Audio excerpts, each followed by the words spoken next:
The shoot that changed everything for me was one where I was in Mozambique. We're filming an elephant translocation.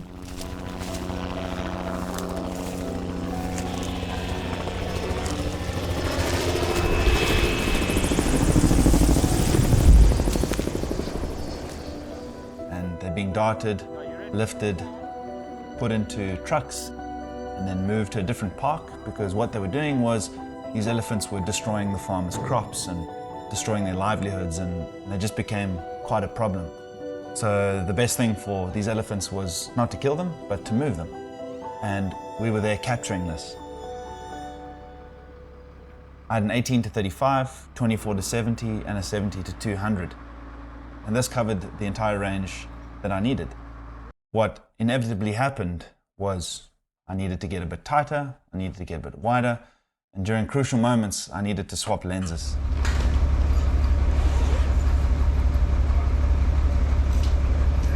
This was the final straw for me, and that's when I decided, okay, enough's enough. I need to find a lens that can do what all these lenses do.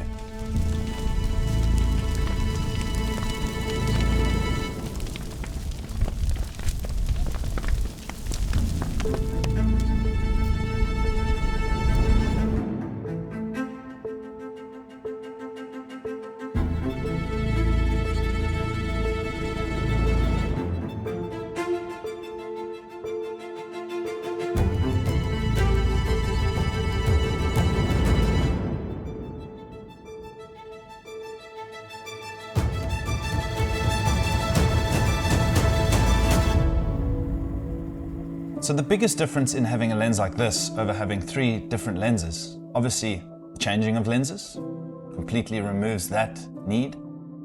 But the big thing is obviously the size of the lens. This is a big lens, it's heavy. It weighs about 2.4 kilograms, which I think is like 5.3 pounds.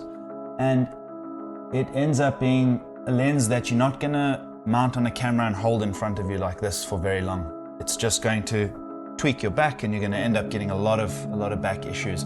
So the way I use this lens is it gets mounted onto my Ursa Mini 12K LPF. That gets put on my shoulder with the viewfinder and the shoulder mount kit with a small rig wooden handle with a big red record button, and that's how I operate. I am able to take it off my shoulder and hold it here for short periods of time, but this is a lens that wants you to have it on your shoulder looking through a viewfinder so that you can send that weight straight down your body. Don't try and hold this thing for the entire day in front of you. It's going to break your back. It's not the way the lens is supposed to be used.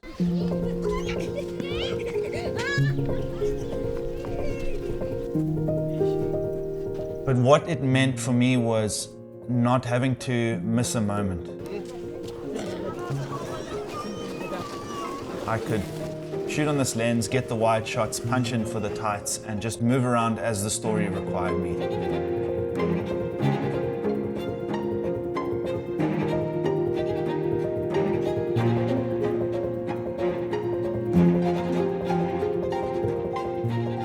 This lens has changed the way that I film.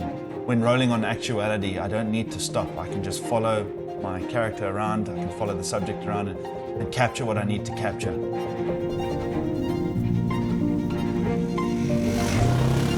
The lens is expensive. I believe it retails for about $10,000 without the servo zoom. I think it goes for about $12,000 or $13,000 with the servo zoom. I've got the model without it. I'm looking at getting the servo zoom pretty soon, because I did use a lens recently that I was able to have that, and I love it. But without the servo, it's not a deal breaker. You can then operate from your handle, zoom, focus, do everything you need to. It will change the way you hold the lens and how your rig looks, because it's got a hand grip and your hand will sit on the servo operating and you'll focus. So everything changes a little bit on the way that you hold the camera. So just bear that in mind if you are going to pick this lens up.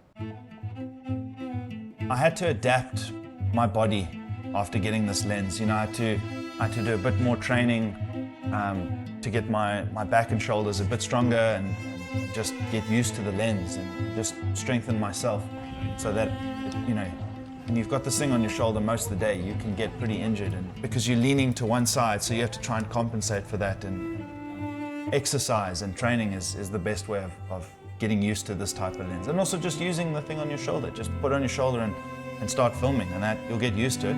But do some training, do some strengthening of your body.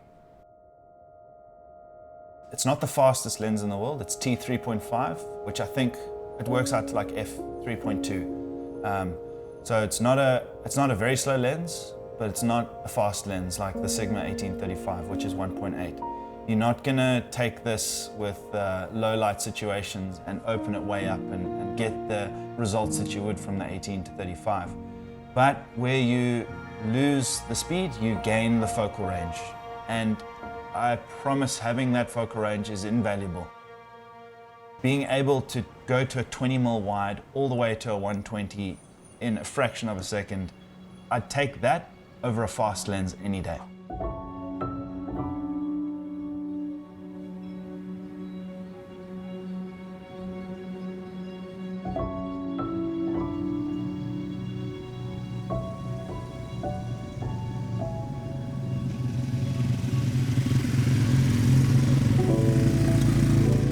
For what I do, for the documentaries I shoot, that is what I'm looking for. I'm looking for that ability to tell my story without stopping. And this lens, it's done that for me.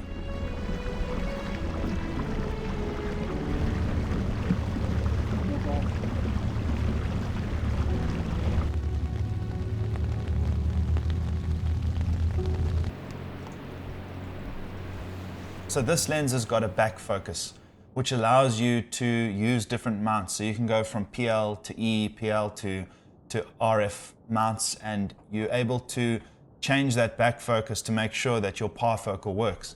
What the back focus also allows you to do is use the diopter to focus even closer. So you essentially get a macro mode with your back focus.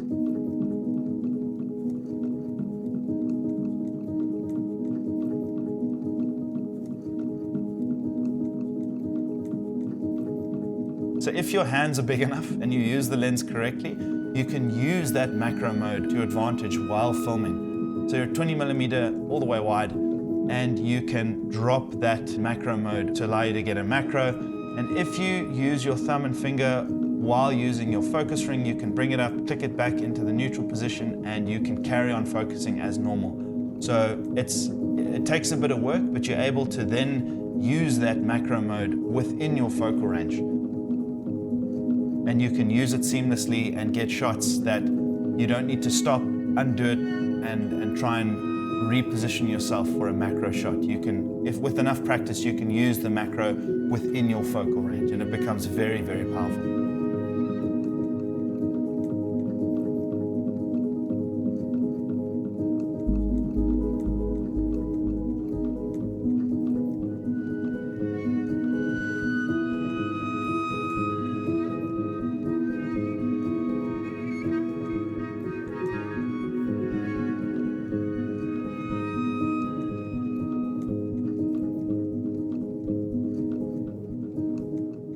So the other thing that I don't do is I do not put this lens in checked-in luggage, no matter what Pelican case it's in, no matter how many locks.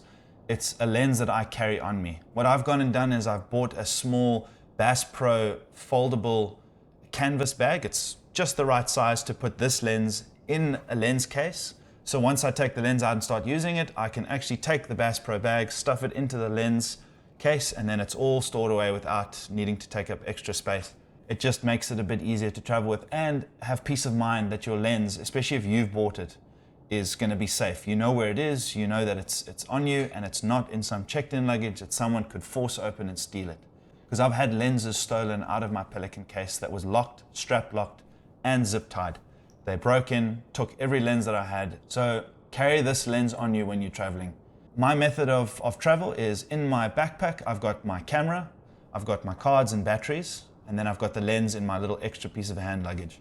When I travel with a kit that is able to be taken out, put together, and start rolling. It's not going to be the ideal kit, but in an emergency, if some of your luggage has gone missing, you can pick this camera up, put it together, and start filming. I don't have my shoulder plate with me, but if I have to, I can film. And that is something that I always practice, is keeping just the right amount of gear on me in my hand luggage to be able to roll as I get to where I'm going. If my other luggage has gone missing for some reason. In a short summary about this lens, you need to look at this lens as an investment. This is an investment into your career. It's an investment into your ability as a filmmaker. These lenses will be seen on many of the factual shows, whether you're looking at reality TV, factual TV, documentary. These are lenses that are used all over the place. And you're investing in your career. Go and rent it from a rental house, test it, see if you like it, and then invest in it. Or just keep renting it on every job that you need it. But for me, I use this on every job. I've got jobs every week, so this lens is being used all the time. This is expensive, it is heavy, it is a bit cumbersome, it takes getting used to, but it has changed the way that I film. It's changed the way that I operate a camera, and this is a fantastic piece of gear. There is a new lens that has popped up by Fujinon. It is completely out of my price range for the foreseeable future. I believe it's 39,000 US, and it's their new 24-300 Duvo lens. I think it's a bit faster than this, and that obviously covers a massive range. It is a little bit heavier. Maybe in the future I might look at getting that, but for now, this 20-120 is a lens that I've used on many jobs. It served me well. It has done what I needed to do, and it will keep doing what I needed to do. And if you look after this lens, it will last a lifetime. So I'm not telling you to jump out and go and buy this lens. It is really expensive, it's an investment, but go and try it out. Rent the lens from a rental house, see if you like it. If you can afford it, and it is the gear that you want to invest in, yeah,